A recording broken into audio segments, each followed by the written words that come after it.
We'll start with Al.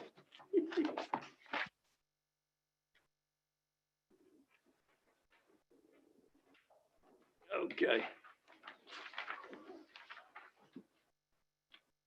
All right, it's 1:45. We're going to call back into session the special meeting for the Jackson County Board of Commissioners for December 8th, 2020. Ms. Daniels, what have we got? Yes, we'll go ahead and get started with Ms. Schlesinger. She's going to present this item. Thank you. Today, we are coming before the board to make you aware of summarizing issues with what we call uninhabitable structures and accessory buildings, such as outbuildings, sheds, RVs that are being utilized for habitation. It's come to the attention of community development that uninhabitable structures are being occupied by residents throughout Jackson County. And this is on the rise. We're seeing it north, south, east, and west. Florida Building Code and county ordinances do not allow for habitation in these units as they present health and safety issues. And we have a presentation, so Joey's going to put that up on the screen. Thank you, Joey. So this has come to the attention of all of the divisions in our department, and we're hoping that we can share this with you for your direction. To get your direction and your opinions on how we can move forward. Joey, if you can go to the next slide, please. So what is an uninhabitable structure? So it's an unsafe building.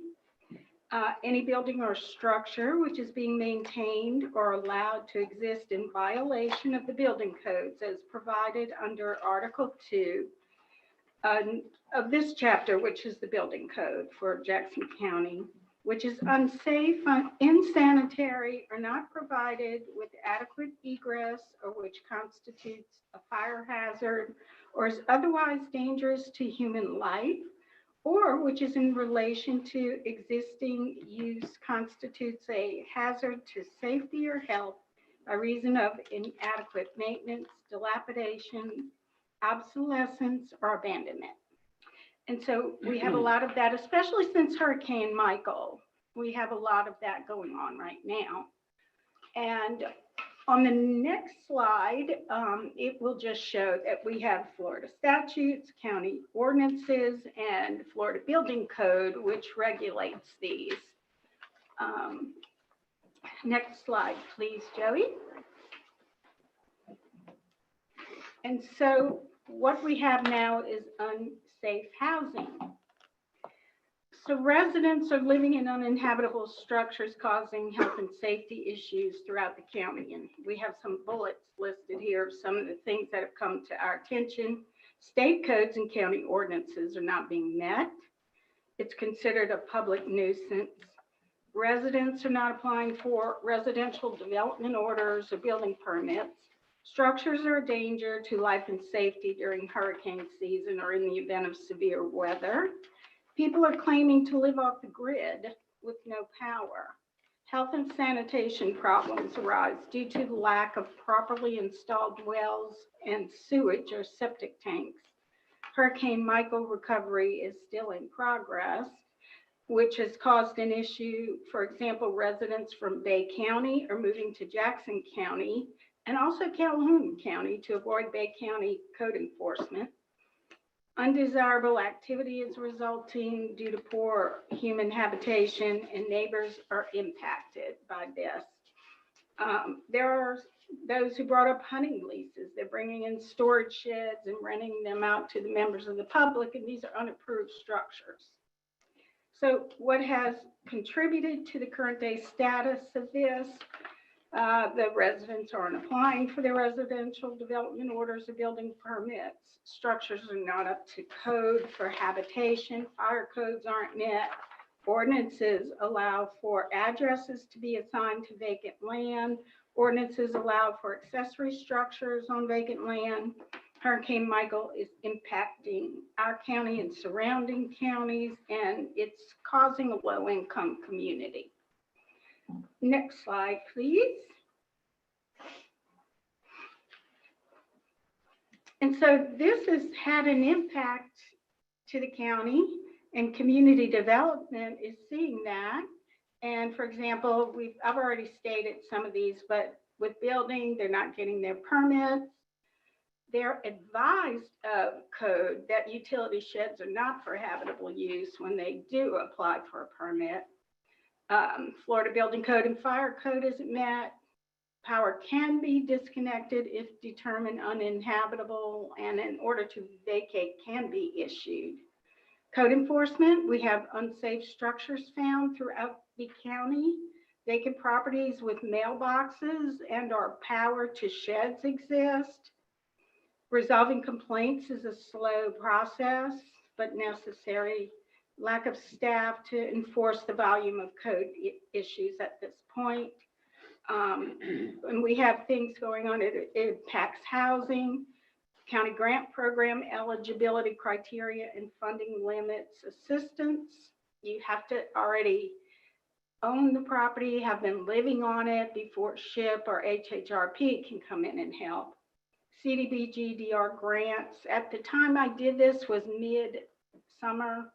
And so that was CDBG-DR was pending. Our housing stock is old, rental units are limited, unsafe housing exists. And for planning, residential development orders aren't applied for. Environmental health, building services, E911, and property appraiser and the road department are not advised until RDOs are approved. Ordinances allow for accessory structures on vacant land. And the next slide, please. Before I go to this, we should have Jeff Johnson and Daniel Warren with the Sheriff's Office online. I think they were calling in. And with me today, I have Alan Biggs, the building official, Amber Barnes, senior planner, and Mike Taylor, code enforcement officer, in case you have any questions. Back in October of 2015, the board authorized the change of the ordinance to allow E911 addressing on vacant land. And so today, looking back, we can see some concerns. So it can create confusion for dispatchers and first responders if they're going out to vacant land. It creates extra work for the staff to process and keep up with that. Once development does start for the land, the 911 address has to be updated and possibly changed. The landowner may not use the updated address, potentially causing life-threatening delays in first response. The vacant parcel will most likely not have an address number posted on it. If the parcel is large and is fronted by multiple roads, then which road will be the access point? Will the address change? Will it become invalid over time? If the parcel is split and the section address changes ownership, the original property owner may try to keep the assigned address, creating errors, confusion, and extra work to correct it. If the access point needs to change because of loss of easement from a long driveway, the address becomes invalid. And how do you enforce unlawful structures being placed once an owner gets a 911 address and can receive mail? So to date, and this was back in the summer, we had 2,800 vacant land addresses in GIS for accessory structures, barns, portable buildings, sheds, and storage buildings. Temporary addressing is available and will encourage people to apply for RDOs and permits to meet Florida building codes and ordinances. And the benefits, it eliminates duplication of effort. It's not entered into the 911 system or the GIS, and it's valid for 6 months. Next slide, please. So I had polled all of the counties within the state, and I got responses from 48. And out of those 48 counties, 88% of the Florida counties do not allow E911 addressing on vacant land. I think we had 5 or 6 that did. And so the general consensus from the people that corresponded with me or that I spoke to was that E911 addresses should only be assigned for residences and businesses. By doing this, it eliminates confusion, extra work, additional expenses. It's just a cleaner method. Next slide. And so this is not only impacting community development, so it also impacts environmental health, the power companies, the road department, the sheriff's office, post office, 911, property appraiser, tax collector, to name a few. And what's happening, we're seeing some negative results arise from this. One, angry neighbors, people who aren't happy with these people moving into these sheds. Codes and ordinances are in violation. Environmental health concerns, where's their septic, and where are they getting water? It creates a lot of undesirable activity. We have seen some of that just in my neighborhood. Property values decline. It's got a economic impact that goes down and lower income levels come up. Next slide, please, Joey. I have to figure out which way to turn my pages. Y'all bear with me. So here you can see some recent code enforcement cases. Structures like the examples below are found throughout the county. The codes and ordinances are not met. Development orders were not applied for. Building permits were not applied for. Environmental and safety issues exist. Mail is being delivered where there is no residence, and RVs are not habitable structures.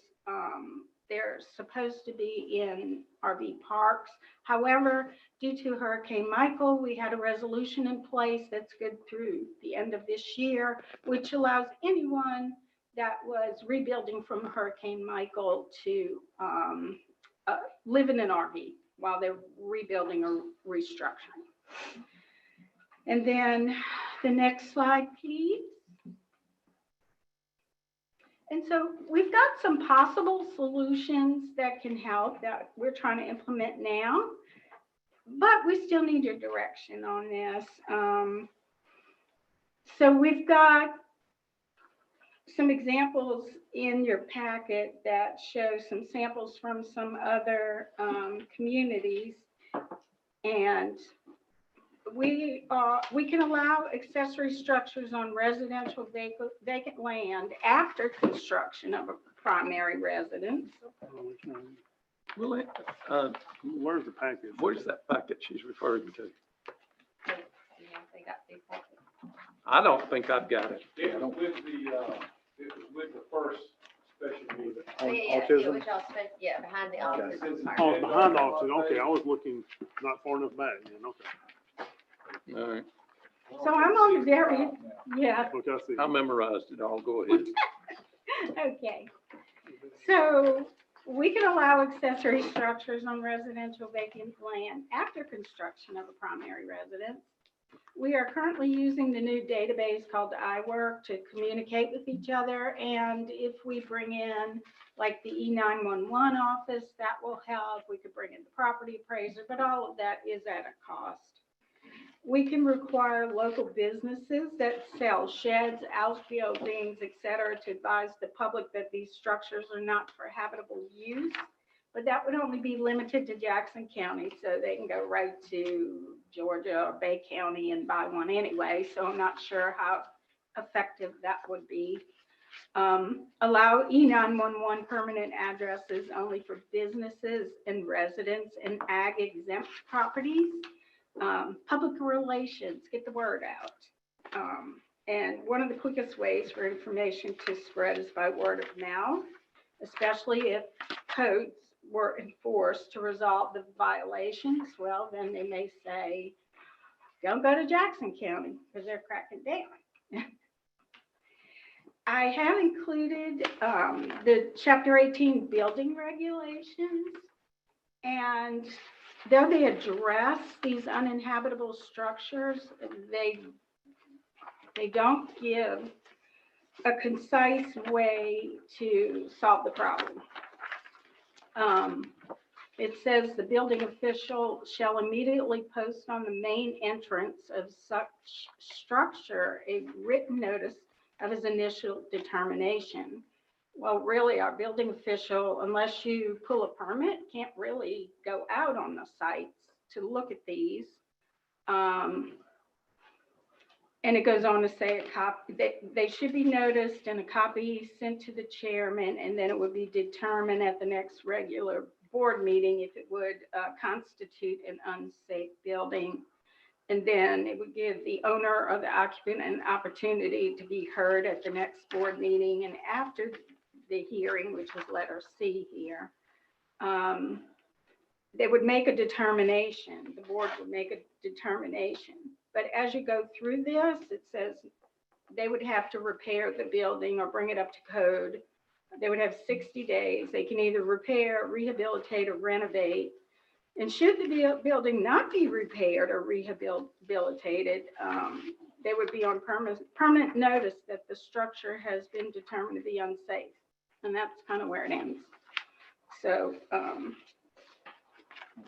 we have some examples also of other counties like Manatee County and Bay County who allow basically not to have accessory structures or limit them until the principal structure is approved.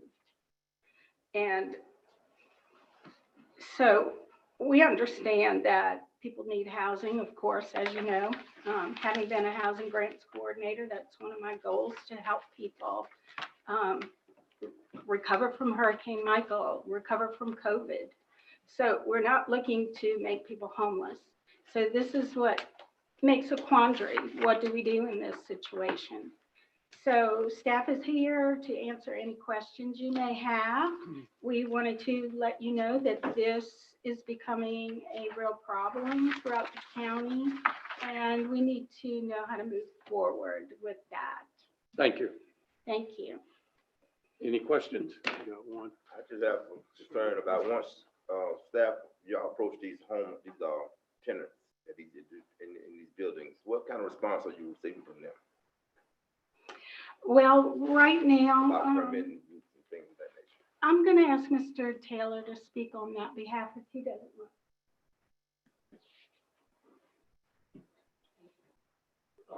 You talking about the people that I encounter? Right. I mean, some of them are decent as far as, you know, they understand, but they also understand that they have nowhere else to go. Is that what you're asking? Yeah. Mr. Hill? Let me follow up. Mike, you stay up there. I'm the one that made that motion in 2015 to do away with address limitations. And the reason I did that was very simple. There's people that was in my district that said, listen, I own lots in Compass Lake at the time. They wanted to plant a garden out there in that lot. They had no intention of living there. So they went, as the policy said, they go to West Florida Electric, ask them to get a electric pole out there because they want to water a garden. Can't get one without an address. So you leave people in that situation, a situation where we're forcing them to put a structure on a building, on a property that they didn't want at that time, to get an address so they can get a water pump. And I thought that was absurd from that standpoint, but I see that, you know, it's a dilemma to do. So I don't know how we mediate that as far as that, because again, no matter what, there's going to be an element of people that's going to take advantage of the availability to get an address. I understand that, but at the same time, you can't punitively damage some, you know, keep somebody from doing what they want to do on their property they own. So, and I noticed a trend, obviously, in building that these small homes, you know, tiny homes are incredibly popular nationwide. All your DIY channels has them on them. So, and this might be some of Ms. Big's answer to too, is that how are we handling the solar issue? Because if I'm required to have heat, that's the only thing I know of in living quarters, you actually have to have heat. You don't have to have air conditioning, but you have to have heat. If you have solar to do that, then that eliminates one aspect of the grid. The second is I know this is, I haven't seen it yet here. I know of some people that have bought it in, I think, North Georgia. They call them, I think they're earth commodes, literally. They're a litter box. I mean, but they look like a normal commode, relatively speaking. And they're doing away with the waste products, just like you would handle any animal things. So it actually do it biodegradable means of doing it, very sanitary ways.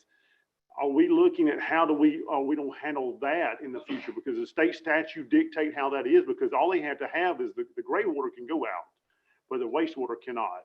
And so I'm just concerned from a standpoint of how this is evolving and we're having a conversation about how we don't deal with that. It's very perfectly legal to meet requirements, but have we addressed these issues too, or we're looking into them? Not the ones you mentioned, Okay.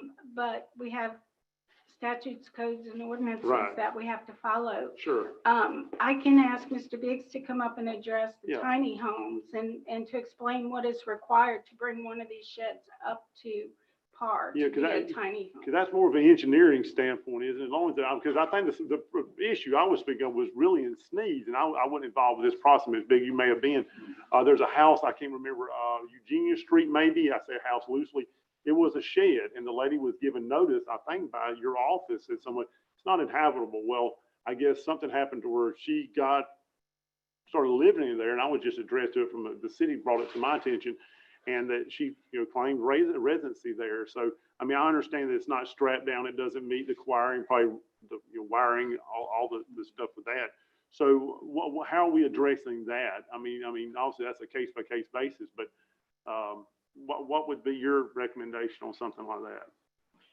Well, to kind of go back a little bit, Sure. what's happening is that these people that sell these storage Sure. sheds are giving people the wrong Perspective? perspective. Sure.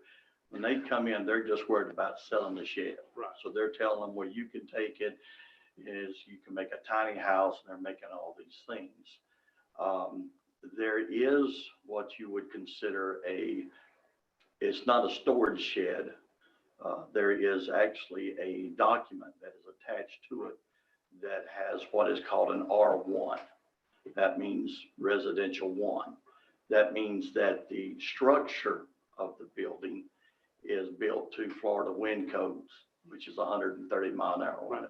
All these other ones that are just sheds, that's all they are, is sheds. They can't be made into a tiny house or things of that nature. Then they can take one of those, but basically they have to strip the plywood off the walls because there is no secondary water intrusion barrier there on the walls.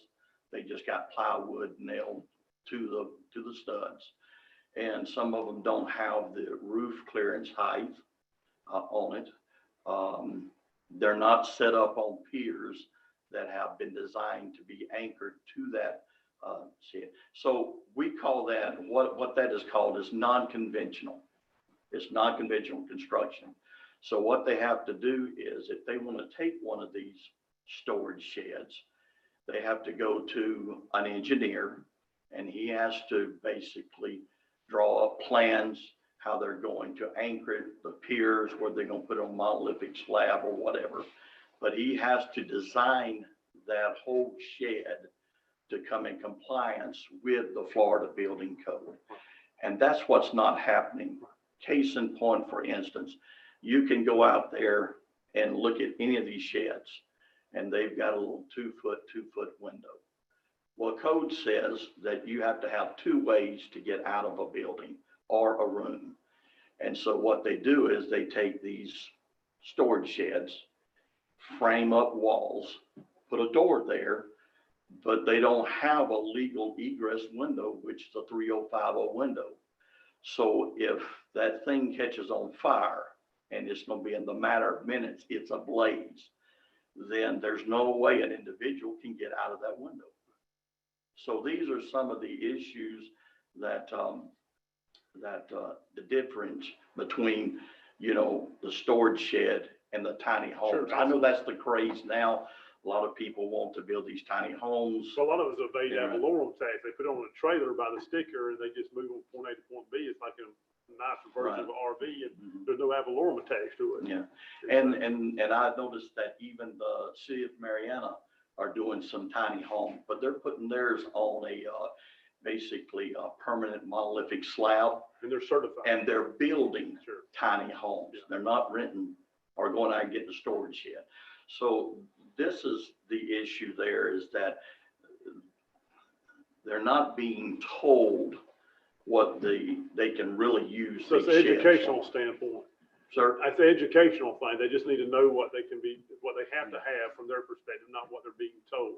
Right, and that goes back to, I don't know, me and Mike kind of talked a little bit about it with Wendy about having some type of documentation that when people buy these storage sheds, that they're actually sign a document that they've got to read that says, this is non-habitable. And the issue is they go out there and pay, sometimes anywhere from $9,000 to $12,000 for these sheds. They're nice. And they think they can live in it when basically they cannot. So then they're stuck with this shed they bought. They thought they could live in it, and they done spent all this money and don't have no more money to do anything else. And I think that the dilemma the board was in several years ago, Clinton, I know, was on board at that time, with that pickup may have been, was you've got large amounts of hunting land in Jackson County. Right. I mean, you do. You've got people, including my father-in-law, that has an RV that says it's his hunting camp. I won't disclose that for you, Mike, but don't be looking to Google Earth. No, but you have them to where they go and spend a couple of days there. Mhm. And I can name you, as probably many people can, dozens of people that do that. And they have transitioned to where they're changing to RVs to, or not. None of the ones I know of, honestly, live in them full time. They may spend a week there during hunting season or whatever, fishing expeditions or whatever. But that's I guess going to be a kind of a problem, because if we eliminate opposite ability, I understand we don't want them to live there. I got that. Mhm. But how do we differentiate between that and having one for the weekend? I mean, from an enforcement standpoint. Well, they definitely will have to meet all the fire safety codes and safety codes and things of that. For the nature. living side, but how about the recreational side? For the recreation side, that's something that y'all Yeah, have yeah, to. so They're gonna spend the night in it. Y'all have to Well, I know, work the same thing with people parking in their shed. Yeah, I don't understand why you're safe in an RV park, but you're not safe on your own property in the middle of 200 acres with a camper. I think those are two different issues. But Well, not if, well, go ahead.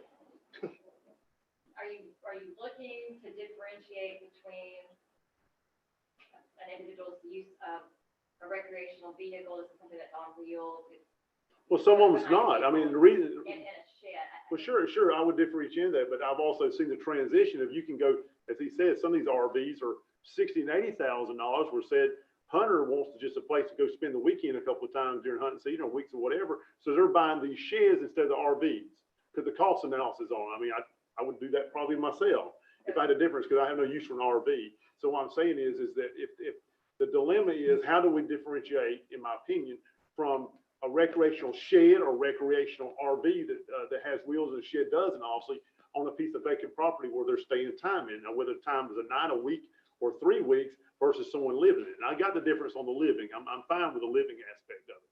But if you start going out there on, hunting land and start saying, I want you to move that, I wouldn't be that enforcement officer, including Mike.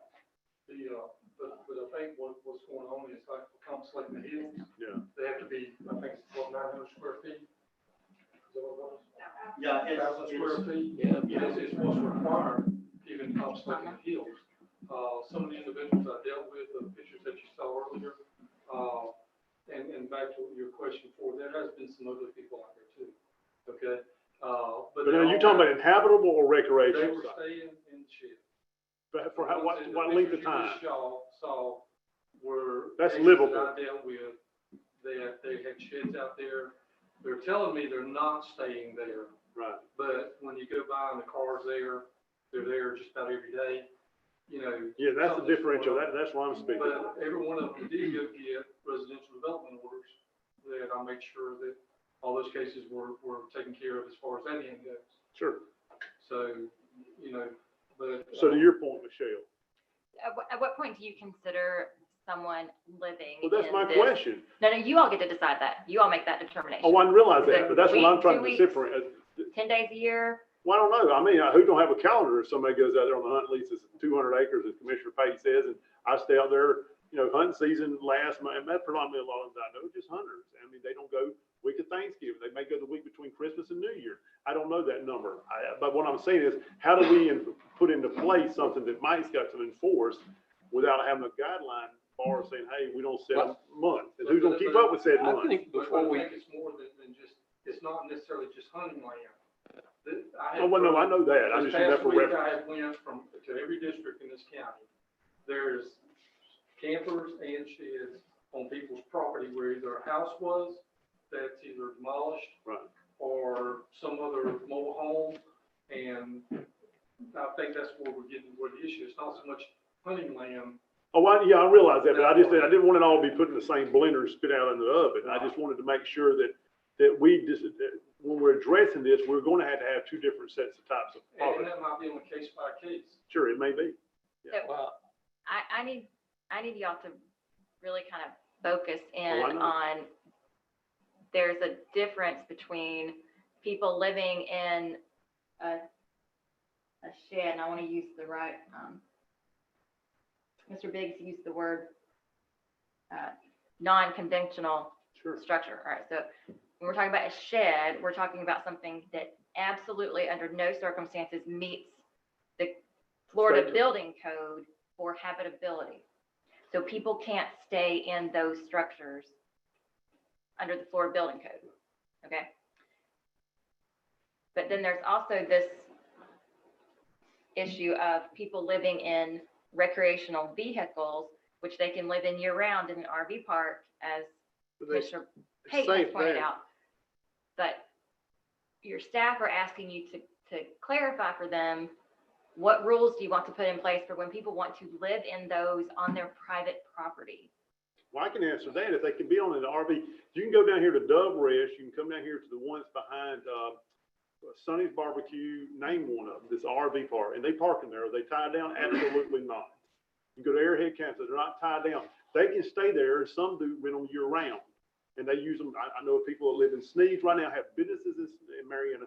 They live here, they live there. So my question is, as Commissioner Pate indicated, they're not strapped down, they're not building code, but they're allowed to live in an RV park because why?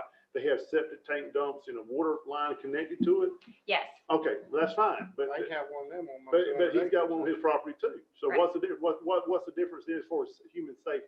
so if you want to permit that, I'm fine then with it. we need to come up with a process to verify that those folks have access to running water and appropriate disposal, unless they're going to use some sort of off-grid, such as a composting toilet Well, yeah, that's it. or solar power. So if you want people to be able to live off-grid in your county and live in these RVs or even the unconventional structures, but not hook into any kind of public infrastructure, so no power, no water, no sewage, I don't know how you deal with the issue of sewage or septic disposal, because we're not allowed to go into these structures without, we actually have to get a search warrant to go into one of these, an RV or a structure to determine if they're living there. Excuse me one moment. So the state determines through the Office of Environmental Health about septic and wells. We have no real say-so over that. my question is, how big is the problem? It's growing, like Rebecca Morris Hayde even is having a problem. Yeah, but give me a number. Are we talking? I don't have a number Hundreds, because we don't have thousands, or are we talking staff 10, to go 20? out and look. This has been going on Yes. before Michael. What would you guess?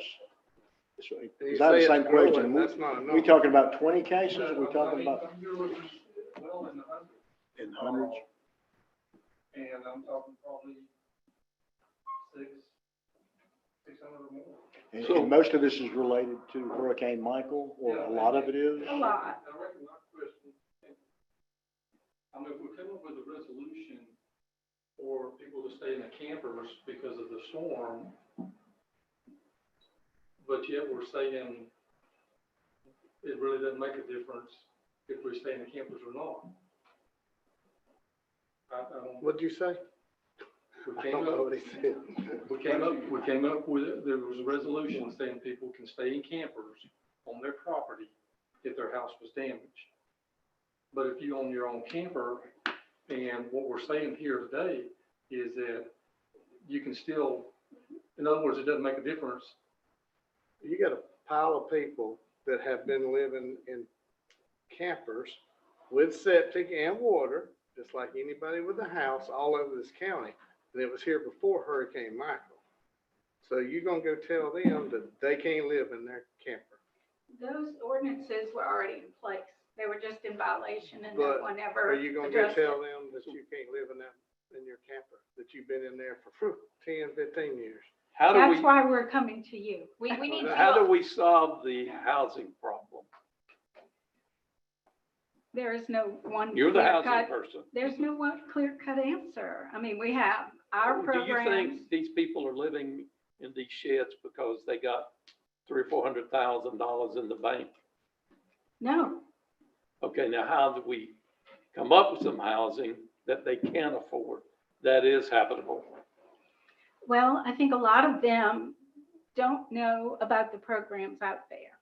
They don't know to apply for development orders. They don't know what they need to do. They're just doing what they Well, want to they do. probably know about the and I development understand orders and that, stuff and don't want to be a part of it.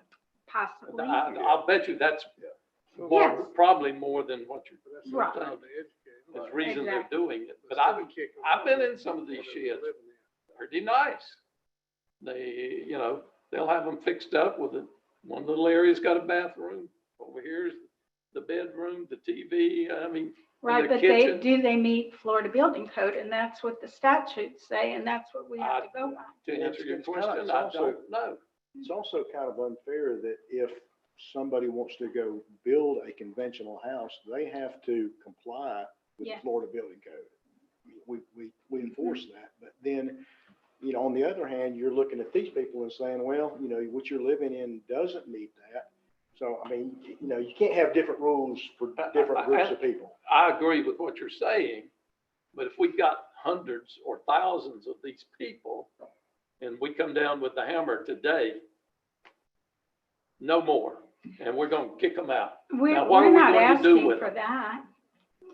We're asking for guidance from you all, because right now, as the codes read, we're having problem enforcing, and part of that is because of the housing situation.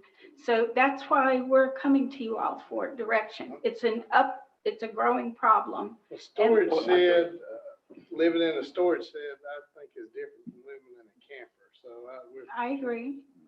so which one are we after I now? think today, correct me if I'm wrong, you were mostly focusing on sheds today. Basically sheds, and the fact that, well, it is in the ordinance right now that people are not allowed to live in campers on their property. It's in the ordinance. I didn't. I thought we had taken that out. We tried to. only on a but we temporary were- basis. Yeah, but we No, actually we tried to do it. we but argued and we said we we were had to taking fight it back. The out. last kicked time out. we addressed that's probably been 2 years ago, because I'm the one that brought it, and y'all didn't like the way we wrote it. That's right. So we But tried we to put, changed it but and no, it didn't. It never got Maybe we addressed have again. resistance from community. Mhm. And, Well, we maybe brought nothing That they happened. could do it under certain parameters, as far as having a buffer and things like that. And it was the buffering and some of that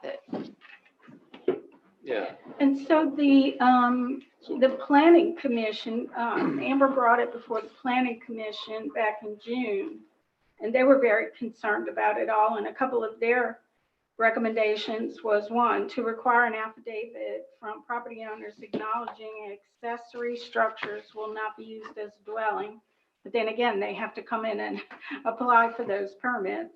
And another one, additional code enforcement officer employed to enforce codes for uninhabitable structures. We need about 10. But, yes, sir, but we do. But, it's a quandary. We have a housing situation, and we have a situation where codes aren't being met. safety. They may be putting this shed in a flood zone. We don't know. Are they in a flood area? You get bad weather, another Sally, the rain come through. We're gonna have people living in structures if we have another disaster. How much We already know that homelessness? we got that, so it was Yeah. allowed We got mobile before. homes sitting in the middle of bottoms. Yes. And The other issue is that as we're trying to work on cleaning up your entire code, we have multiple sections, like there's chapter 18 that covers these uninhabitable structures, which we think these sheds would fall under. And the process, this was an ordinance back from in the middle 80s. The process is very unclear about how we're supposed to go about enforcing this part of the code. We're supposed to bring it to you all as a board, but there aren't any real procedural mechanisms. And then if the individual is put on notice and then we bring that to this board and this board finds that the structure is uninhabitable according to this chapter, which doesn't even comply with the Florida Building Code anymore. It further states that that occupancy is prohibited by law. I can't do anything with that. I don't know what prohibited by law means. There's no reference to any penalties. And I made a proposed amendment and you all adopted it into chapter 29 a couple of months ago that just kind of all encompassed that we could use chapter 29 to enforce this. But basically under chapter 29, we issue these people tickets. Well, And they go also, appear before the county judge. now, Michelle, they also appeal that. They have an appeals process too, do they not? There's no appeal process in chapter 18 right now. Doesn't it mention dilapidated buildings? You used the term it dilapidated. can be, that can be a part of it. So In chapter 18 a or lot of structures in Jackson County, in my opinion, are dilapidated. Mhm. that comes under chapter 42, which has a totally So- different process. Yeah, I mean, we got to be careful in how we do this. And I think the big thing is we need to be looking at providing housing. I don't like the idea of them living in sheds, but I don't like the idea of them sleeping under a bridge either. Can I ask Mike something? Where you at, Mike? Mike? So you made a poignant point when you come up first. You said they have nowhere else to go. So what remedies would you see? And I know that Wendy's over housing all. I mean, the ones you see, are they financially qualified to go get another one? I mean, there's a reason why, to me, a person is living in I would say substandard. Exactly. For a long term. I understand short term, but there's usually a financial component, in my opinion, of that. They can't afford it. They can't afford the fees or power hookups. I mean, whatever the case may be, there's a reason why someone chooses that lower level of housing to be their residence. And the individuals I deal with, I try to look at the big picture. And because there's a reason why either they're in that condition or in that situation or whatever. What I found was some of these individuals either didn't have insurance, or if they did have insurance, they'd leave the dwelling just like it was. Or if they didn't have insurance, they'd put a storage shed or a camper. Okay. I think the issues with the storage sheds, in my opinion, is I don't want them off the side of my property. It devalues my property. Okay, it's an eyesore. Okay, I understand they're on hard times. I don't know what the solution is as far as that goes. And as far as the RVs, to me, when you buy an RV, that's not to sit there and park in your yard, camp in your yard. It's to take it camping somewhere. Right? Somebody to live in. Well, but you know, I buy but mine, the main put it under purpose of buying an RV, shed, let it sit there. the main purpose of buying an RV is It's a recreational vehicle. Exactly. I mean, for the price of something, it's a lot. So, It's not crazy. but because we were faced with a major hurricane and the damage that it caused, you know, people had no choices. Right. And they had to do what they had to do. And I still think, even though we're two plus years out, I mean, we're 25 months plus, almost 26, or 26, is the fact that I know of people right now that are still staying in, and they're staying in under our code. And the reason they're staying there is not because they choose to, because I assure you, the most livable expenses in the house, I mean, the size of the house is 200 square foot maybe, but it's a simple fact, the cost analysis of getting a house repaired right now to start with, is still astronomical. And to some level. And now you've got the second component, which is started, I think, sometime in June. If y'all price lumber has went through the roof. I mean, a 7/16 4x8 piece of OSB plywood was sub $10 in June. It's $24.95. Now that don't seem like much until you got to have 100 sheets of that. Your budget just on your plywood tripled. So I think there's still that component of they are working continuously on said project that they're parked beside or wherever. It's just that they can't. I mean, there's financial reasons why this hindered them. I mean, the cost of building materials that went up, or the labor itself has went up or stayed the same pretty much. So I mean, I see that we're still swimming away from Hurricane Michael. We just hadn't reached the destination yet. And my opinion and recommendation, I think, and I'll address this with Wendy, is that, you know, it's not just me going out there, because when I get there, sometimes they have addresses, power hookup, well, and I'm like, you know, how did all this even get to this point? So I think property appraiser, environmental health, building, everybody else needs to be involved as far as, to me, to come up with some sort of solution. Meets all of it. Michelle? Do you want to allow people to live in RVs on a long-term basis? I mean, we already do. We already do. I'm not talking about fixing the Michael thing. My recommendation to the board when this came up, if you put it, and I'll use an example, like just Clint's example, 200 acres. He's in the middle of 200 acres. It's not an eyesore to you or nobody else. Who cares? I mean, you're gonna tie it down. No, if you live in it permanently. But You're gonna have to I think we need to take this. I did not get a chance to review it. We got it when we got in here this morning. So I want to read through all of this. And I would suggest we come back to this in January at some point, revisit it, because it's a big issue. It's a very big issue. It's a But I complicated don't issue want as well. to drop the hammer on them, you know, to make them all move out. Or Right, and whatever. we don't either. Well, we gotta take some of that money you're getting and give them houses. There's limitations according to the programs. I know. There's That's regulations. the problem. Everybody sees we're getting $8 million for new housing, but yet they don't tell them you gotta jump through 440 hoops to get any of that. Well, We need to- there's requirements that come along with that, I'm aware of unfortunately. that, Yes, sir. but we got to figure out a way to help these people that are in these sheds, in these RVs. So I want to take a look at this, study it before I. Oh, I'll make absolutely. any That's why we're recommendation. coming to you. I think we need to have environmental health involved in this, because if you make a decision on RVs, people able to live in that, statutes may say something different, you know, regarding the well and septic. So power companies, we need to have them in on it. E911, property appraiser. I Well, think they'll there's so probably much. do what we tell them. Who- If we make a decision on what we want to happen, I think the others will fall in line.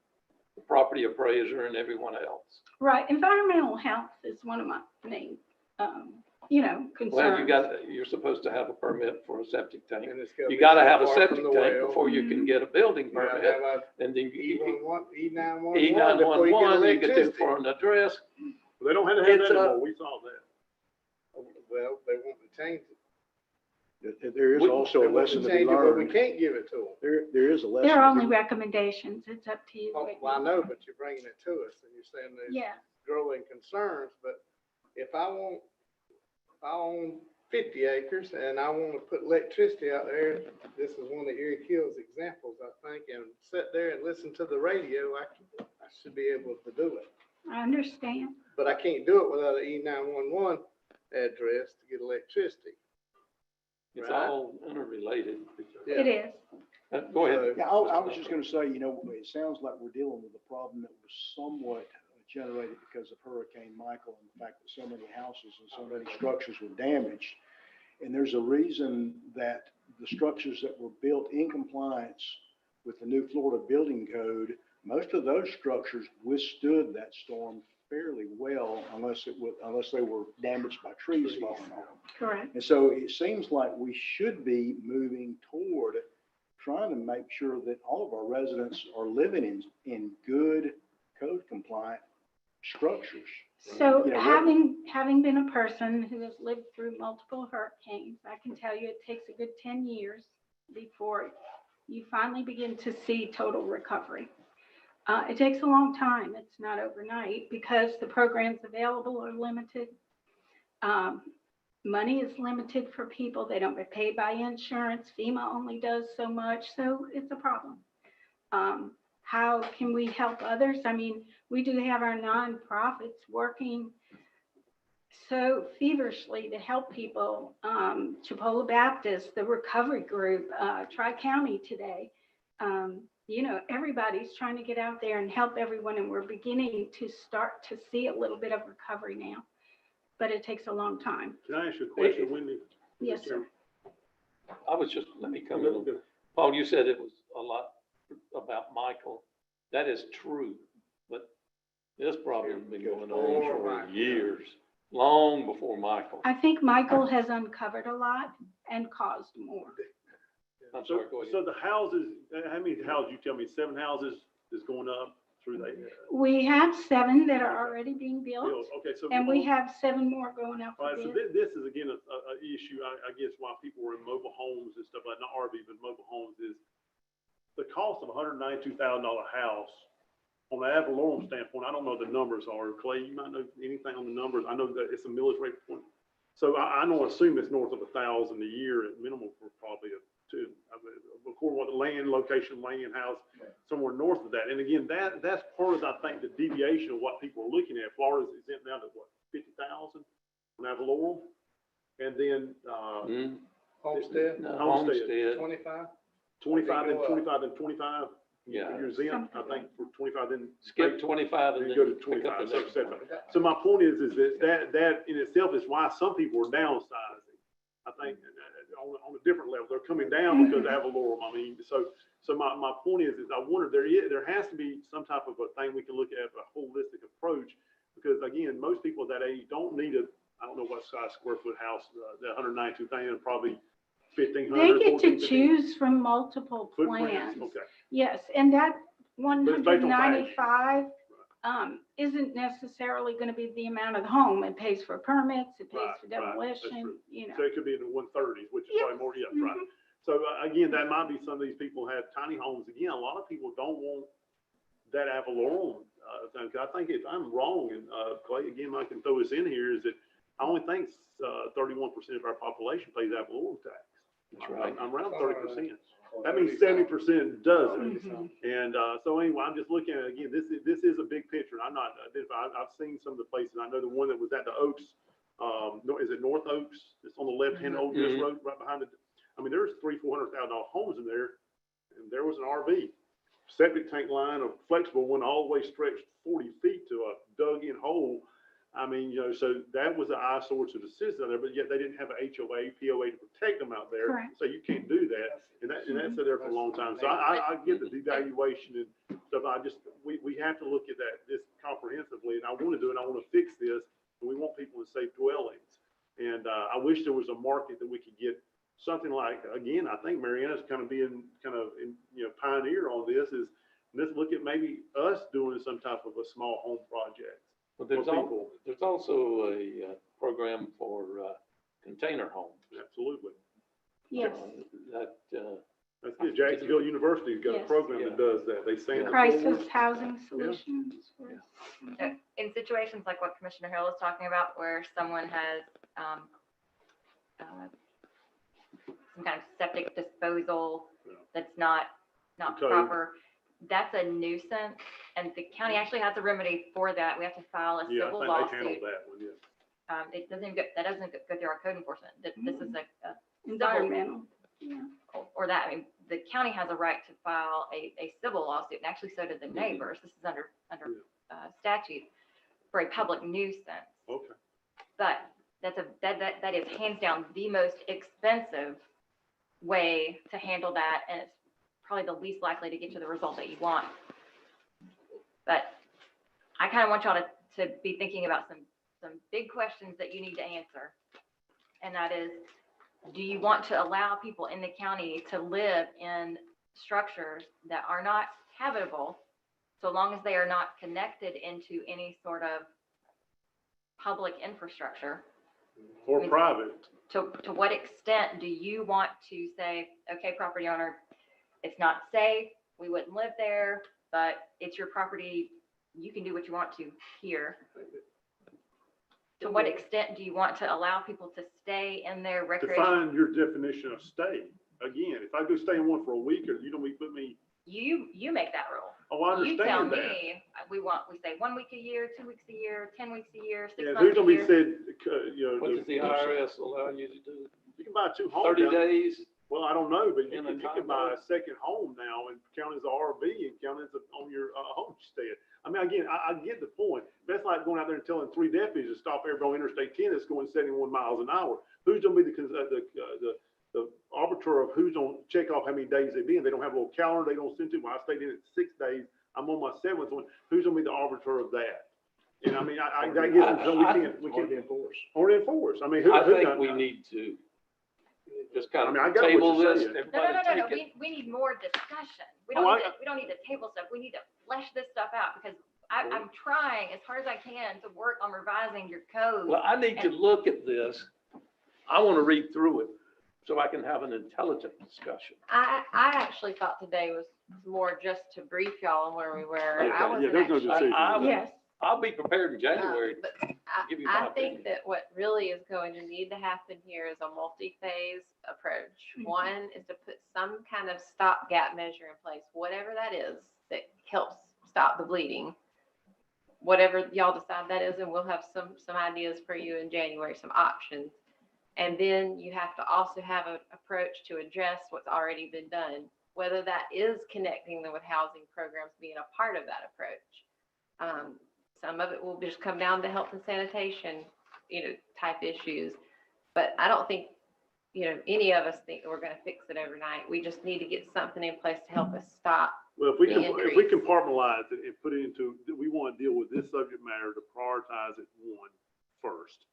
And whatever that element is that we need to address first, is it the shed issue? Is it the RV issue? Whatever the y'all see as staff that sees that as the number one issue as far as life safety. I'm not really worried about the financial side of it now. We're missing out on ad valorem tax, when tax appraised or not, whatever. I mean, that's least on my list when it comes to life safety and. Well, that is a point though, that in the January meeting, we'll make sure Rebecca's here where she can, because it does become a little bit of a taxing issue when they're trying to assess, especially RVs that can be driven away and things. So at least y'all can kind of see it from that perspective, the issues that are Well, presented. RV should have a license plate. Well, not, I actually meant, what was it? Mobile homes. That's a separate issue. Well, mobile Tagging homes, and- we still yeah. aren't Right. requiring them to have their. Most of them Um, are structurally sound anyway. The other thing I was gonna say too is kind of, to Commissioner Donifer's point, that when we're recovering from a hurricane, we want to know that in 10 years, if we were to get another Michael, that our people are in better shape to sustain that than right now, we're really in worse shape. And so we're not asking for any kind of hardship on our citizens. We want to help y'all make decisions, give you recommendations that'll help you do that appropriately and in a reasonable time frame, and also help citizens when we have an opportunity to do that. No, I wouldn't object to going around telling these shed dealers, like kind of what Mr. Biggs said. So I have to stop you there, because I think we're getting into an issue of constitutional rights when it comes to commercial speech. I don't think that we can tell the dealers that they are mandated to provide information about how their wares can be, I think that's gonna be a First Amendment issue. Yeah, I really we're do. not stopping them from saying something. But we're mandating them to provide that, and this is a restriction on their business. Well, they're closing them down everywhere. It gives me heartburn. So what's the difference? California's locked down. Right. a lot of other places. We're on But the- anyway, That, I think that's also a let's- constitutional issue. let's talk about it and, you know, try to work something up. And I'm going to read through this, get up to speed on it. And, we'll see if we can come up. Do you want to, oh, I'm Towards sorry. my part, District 1, Yes, in my area, where I live, we definitely need housing. Yes, We sir. need permanent structures for residents. Right now, they don't have it, and then that's what they're resorting to, living in sheds and everything else. you Yes, know. sir. So we need to build a solid foundation, and look at many structures, pinpoint an area or what have you, that we need to isolate to do that. Yes, sir. I think that would alleviate a lot of my issues back our way, Yes. and then the county overall. Okay. Do they need to take action to extend the existing exception? Doesn't it expire at the end of the month and we're not meeting again? Well, we actually were going to just let it expire and see if we get a lot of feedback. And if we do, then y'all could extend it in January, but I kind of have a feeling that people who are going to continue. We don't let them be in They're violation. just gonna ignore it anyway and do what they wanna do. You got, I mean, you can extend it, but Yeah, I'm about we to were say. sort of going to use, just to get a feel, because you don't really know who all is still operating under that ordinance.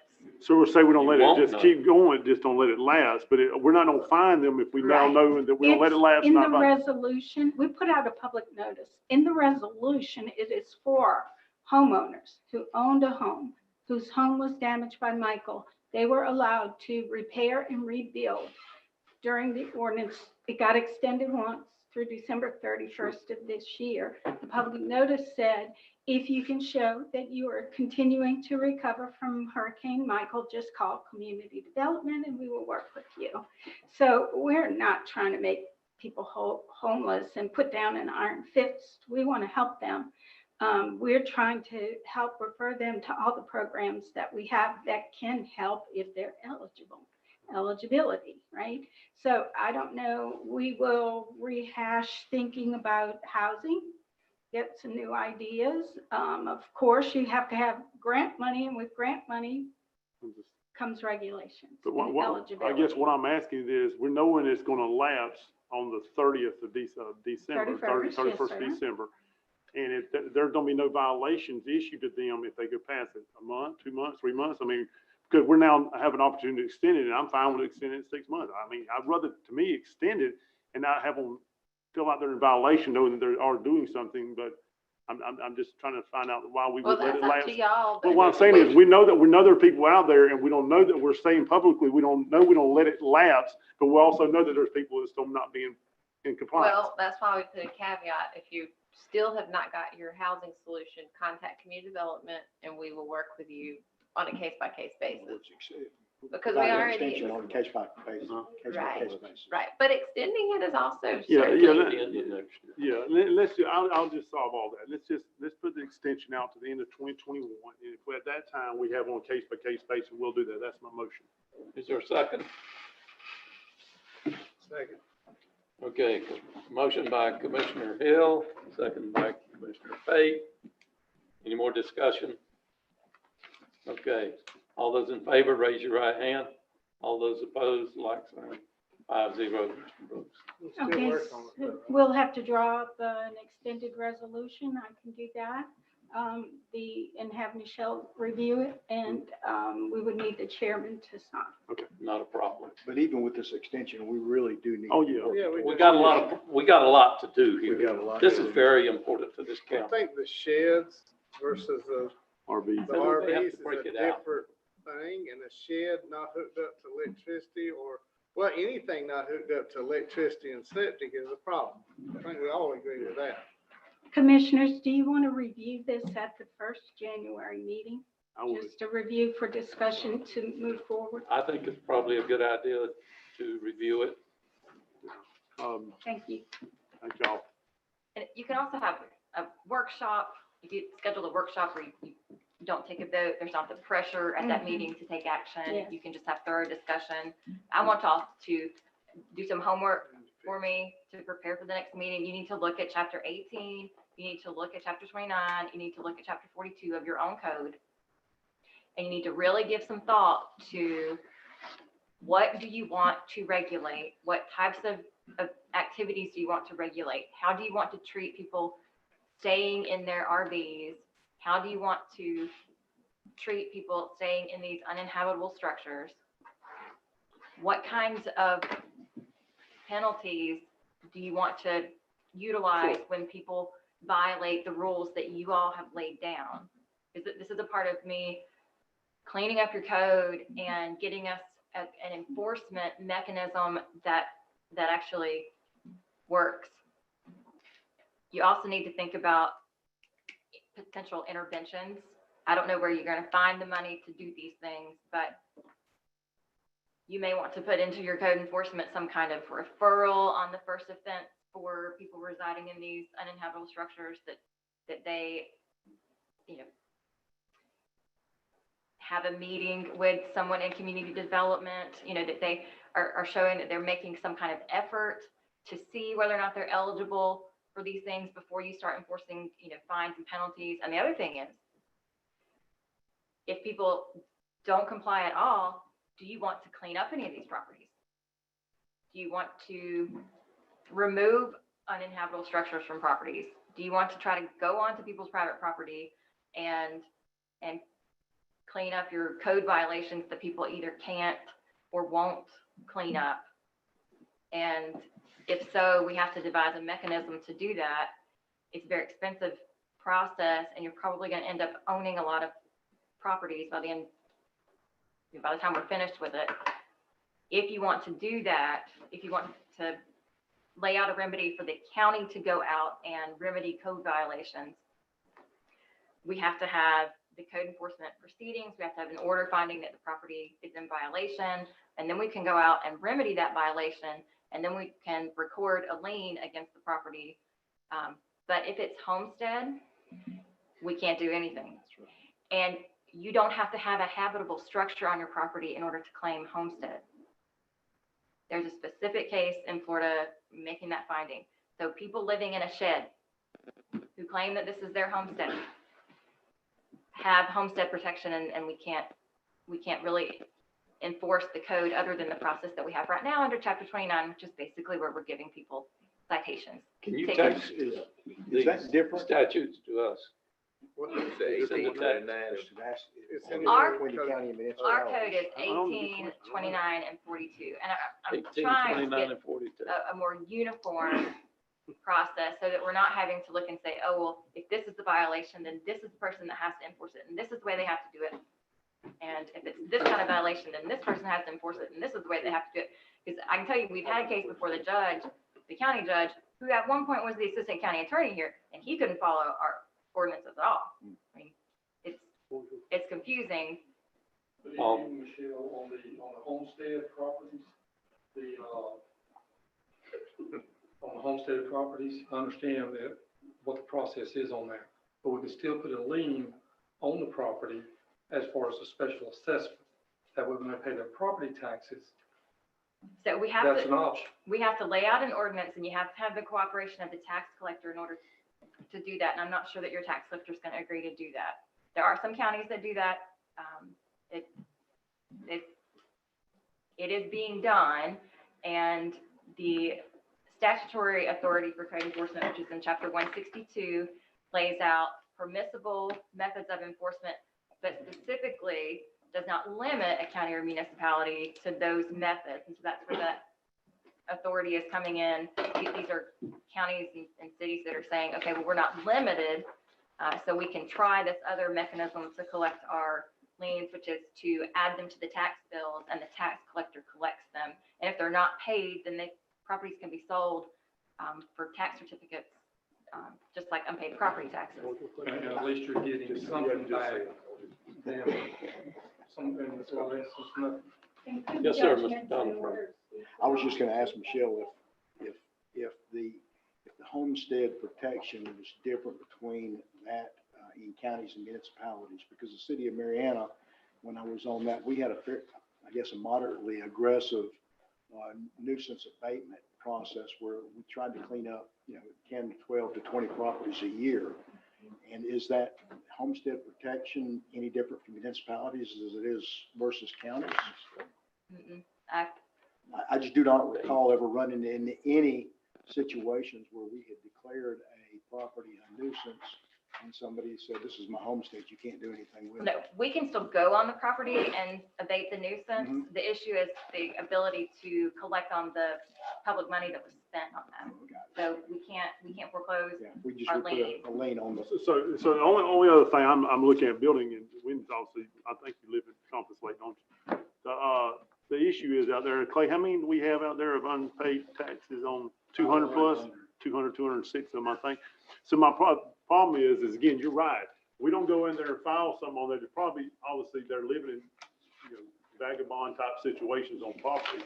We go on the property, we should try to clean it up, and then we get on a piece of property that's not worth our expenditures money. We don't end up with a piece of property that will be stuck with a tax certificate or a deed in your thing, and nobody wants to touch the property. Because before we changed the assessment out there at 135, you had somebody had $1,050 value on a piece of land out there in Compass Lake, but they're paying $135 a year on assessment. So, at some point, because of the cost of benefit analysis, it ain't worth the property. And, I'm sorry, Clint. Tax deeds and Yeah. foreclosures on homestead property, Yeah. open and bid is a different amount. Yeah. It's not whatever the tax deeds are, it's the Owed. assessed value. Mhm. Yeah. Assessed value is the open bid. Yeah. So a lot of times it makes it very prohibitive. And to put a new home out in Compass Lake, if they're not near power lines, All right, that's, you're talking well, it's $12. $10,000 or more to run the power to this house. Well, and that's always been a problem. You addressed that before, Wiz. I mean, I think I talked to Westfall Ledyard. It's about $12.50 a linear foot to drop a two-phase down. So there's places, I believe, it's 3 miles to the closest power Yeah. line. I mean, you do the calculations at 15,000 feet plus, Mhm. almost 15.7, and at $10 a foot, it's all prohibitive. It And that, is. and again, that's a whole nother ball game out there, but I just don't want us in a situation where we got an enforceable law, but we get in a litigation with a homestead property, and we're trying to get back our money, we're digging a hole before we even get started, so. Okay. We're not gonna solve this problem today. We've agreed that we'd work on it and do something with it in January. Ms. Willan? Yes, so just really quickly, I had one more item I told Scotty that I would present to him, for him. He wants to, or is requesting to purchase some radios for himself and the supervisors to do with CARES money, and it just exceeded $15,000. It was 7 radios total. He got approved through Leslie. We just needed the board's blessing because it exceeded 15,000. It was like 16,000, I believe. Do I hear a motion? So moved, Mr. Chairman. And who is it for? For Road and Bridge, for the Yeah, that's right, yeah, supervisors. Supervisor, Yeah, because they don't have. yeah, they don't have radios in the vehicles. Right. That's what it's So for. moved. I have a motion by Commissioner Hills, second by Commissioner Pate. Any discussion? Okay, all those in favor, raise your right hand. All those opposed, like sign. Motion carries I got one thing. 5-0. Commissioner Hill? All right, mine will be very brief. I was gonna bring this up. Were you through, William? Oh, yes, I All right, I was gonna bring this up last time. We worked, on our last full board on trying to get some abatements on commercial. And we did, I think, when Miller Mill was one of our first projects and some stuff. So I'm looking now at, I'll make a motion, just a second, I'll tell you what the baseline is. I met with Clay the other day again about it. So when someone comes to our county, and asks for a building permit, that building permit, just for ease of math, will say $1,000. And I feel like that it will help us some, maybe not much, but it's also a perspective for me. So whatever the citizen on a new construction, at this point, we may change it and evolve it as it comes. Whatever that citizen pays for the county fees, not water, septic, percolating fees, or any of that in the state, that we will rebate them, or what was the terminology you said, Clay? It might be better than rebate. What was there another terminology? That's pretty much refund, that would be better than, over the 5-year period. Same thing. So again, yeah, same thing. So basically, as ad valorem goes, 50% of ad valorem by state law goes to education. There's no deductions or discounts on their half, but there is on our half. So if they spend $1,000 for ease of math over the next 5 years, we will refund them $200 a year. But we will capture all our hourlies, 100% of our 50% of the ad valorem. So I make a motion, we start that. I've talked to Carlin about a program that she will try to work up so we can, capture that, and when it's turned over to the tax, to Clay's office and the clerk's office, it will be just for them to stroke a check, to the person with no, so our office will do that, yes. So how will you determine how people are eligible for this? If they build a new home, So this is only for residential. only resident, yeah, we address some, this is only for new construction, building permits. And it's anybody that does that? Anybody that builds a new, permit, a home in Jackson County. So if they go for a new. In the county, In the county, not the city of yeah, Marianna or Sneeds or whatever. yeah, It's they, the county. just the county.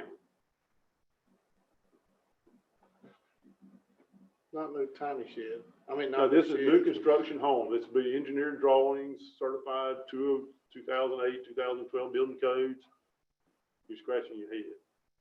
I thought you were scratching her neck. She may be. Well, yeah. It's gonna move It's to back. head. 2017. Tell me the fallacies you see in it. I'm just trying to figure out how. Well, if they go there and write a $1,300 check for building permits for Jackson County to build said new construction home in the unincorporated part of Jackson County, starting their first ad valorem payment of the year, I think whenever they get the COs, I think they get COs past March 1st or something, that it falls to the next year, then we will rebate them in a 5%, payment issue, 5 year. 20%. 1/5 of the 20% amount. a year for 5 years. But at the same time, we're capturing their full ad valorem for the things. So you're refunding their permits. Permit Just a cost. building Permit permit fee. fee, that's it, just a permit fee for Jackson County building. Building permit. That's it, nothing else. I mean, again, we can't control the percolation fee, I think it's $581 now, it can't, the well, And you will refund that when they actually pay pay their the taxes ad in valorem. So full? we don't, I don't wanna hurt the building department's fee, they got a budget out there. So this will be on, we're paying them in the rears, we'll collect their ad valorem, or the tax collector will, and that share of that half of our thing, that percentage of 20% will go to them over a course of 5 years and refund them that money. And they probably will have to present something that says, here, Mr. Clerk, No, not the clerk, it's just the Carlin, I have paid my, You're gonna cut ad the valorem check. taxes. He's cutting the check, that's all he's doing. They're gonna collect it, approve it. and So bring it Carlin to would you. get, they walk in, bring a receipt, I paid, and then we can pay them. Okay, how long are you gonna have to pay the money? 5 years. No, no, It's- from For when they- us, like, when the person pays, do you rebate them It'd within probably be a 30 couple days, weeks. 60 Yeah, days? I'd They'll say get a 30 check in days, the I don't mail. wanna rush them 30 days, whatever, they don't care. Get Well, it'd be, I mean, whenever we get it. Yeah, wherever he gets it, it'll they'll be issue 2 it. weeks at the most. We'll put it in the regular bill cycle. So would All right. this apply to all of the building permits? I mean, typically, Wendy, correct me if I'm wrong, but whoever's building a house would get a general building permit. They would also, their electrical contractor would have to get electrical roofing. HVAC. So it would be all of those Yeah, everything, building permits. all the building permits, it's underneath the direction of the county. I And- think, yes. Does we that, can't do the school board, right? You can't touch the school board. School board is by state statute, you can't touch. Well, they don't have anything. Yeah. That's but you're only ad talking valorem. about refunding. We're talking permits. about County. Yeah, that's right. building Yeah, that's right. permit, The permit. permit only. Permit cost. Okay, so does I gotta that, get my crayons out now.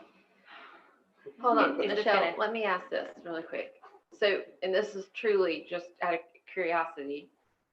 In my mind, we just would waive the fees and get rid of all this back end paperwork, understanding that a few people will make us do a lot of work that ends up not So you're building. saying waiving the fees altogether? Well, Well, because I this mean, is I'm gonna fine be with that. I kind of just a didn't want to shock the logistical budget. nightmare to have to track and rebate and. Plan. Carlin's got What about the, parts of community development that operate within themselves, the same? They will, money now they collect? will be waived all those budgets. That was my initial If you thing, was waive to it, waive them. they ain't gonna have that But if we money. come back, they've lost that revenue that Yeah. they need. That's my point. I didn't want to do that. I didn't want to shock the budget, as I stated earlier. That's the reason why we have to do on the rears. We can't do on the fronts. maybe y'all need to just move that out of contingency then. Like, maybe you need to set aside that money so that you can fund their budget. What are you gonna do about developers, people building spec houses, and when people sell Fine. the house before the 5 years is over, how are you gonna track all that? And who has the right To to me, claim if the you money sell it, you when the lose it. property sells before, taxes are paid in arrears, and so if the property sells before November 1st, does it go to the seller or does it go to I- the Well, it buyer? can stay with that property owner then, so we can. I make it- love the idea that we want to encourage the building, like I'm 100% on board. I'm just thinking through logistically tracking that and then getting people to even remember that they can come back in year after year. You know what I mean? Which, I mean, I guess, if they don't come, they Can don't y'all work come. on something and bring it back I to us? think That's what intention your was to motion start was, the right? My motion to bring it back in Yes. January. Yeah, and I have the And second, he seconded not to do it, just to start bring it back. looking into it. to do So- it. Make it stream. we didn't vote on that. I do kind of think we didn't. probably could think about a special meeting in January because we would want to talk about this This and we and could this, bring yeah. this. That's fine. Well, I have a lot of other things that I wanted to address in January. Well, we spent all day doing Especially- that. Yeah, so those kinds of, these kinds of proposals kind of come into this general economic development umbrella. We really need to talk about economic development and Sure. getting some Make it happen. policy, some formal policies in place about economic development, grant programs, whether they're, you're actually cutting people checks or you're rebating ad valorem or, however you want to do that. But we need to get those things formalized. As you get more interest in the Endeavor property and you want to engage in deals out there, we need to make sure that we have a fair policy that can be applied across the board so that there aren't any allegations that we're making special deals for, We got, people- incentive package out there for businesses. Just We write down passed your it. concerns. Can you write down your concerns and get them to us maybe by the end of this month? Would On y'all some of be, your issues, and then that way we'd have a week or so to look at them before our meeting. would y'all be open to having a special meeting before your last meeting in January? That gives us plenty of time because we have multiple topics we want to address. So coming in around, what time, 3 o'clock? If that works, that'd be I great. mean, would that be And sufficient? then y'all can have a break before your 6 o'clock. That's fine with me. So that's the 26th? 26? Yes, the 26th. At 30? Yeah. You want to hear a motion? Make a motion to set a special. Wait a minute, we didn't vote on the last. We sure did. Okay, all those in favor of asking the staff to develop a policy for waiving the ad valorem fees? No, sorry, the building permit fees. Raise your right hand. Mr. Clay, it's 5-0. Now, go ahead. Who seconded that motion? Nate, He did. make a motion that we set a special meeting on January 26th 26th. at 3 o'clock. Second. Second. Okay, thank you. Okay, all those in favor, raise your right hand. Very good, 5-0. Let me just say one thing for the commissioners up here. Yesterday, we were advised that the FCC, here it is, had dumped like $12 million into Jackson County for broadband. That money actually goes to 3 businesses. A rural electric cooperative consortium got 10 million, then Windstream got 1 million, and then who else? CCO Holdings got 837,000. That is not money that we have been looking at and trying to get. This is a totally separate pot that the FCC controls. We are going to reach out to these companies and we're going to talk to them. I think what this does is works on the last mile, and what we are really focusing on is the middle mile. We're going to have the middle mile that will supply these guys. But staff's working on making contact with these people, and we'll find out what they're doing and we'll let you know. But you're going to get some questions about this because Deborah Buckhalter's going to have it on the front page of the Florida. She's the one that told me about it. Okay, anything else?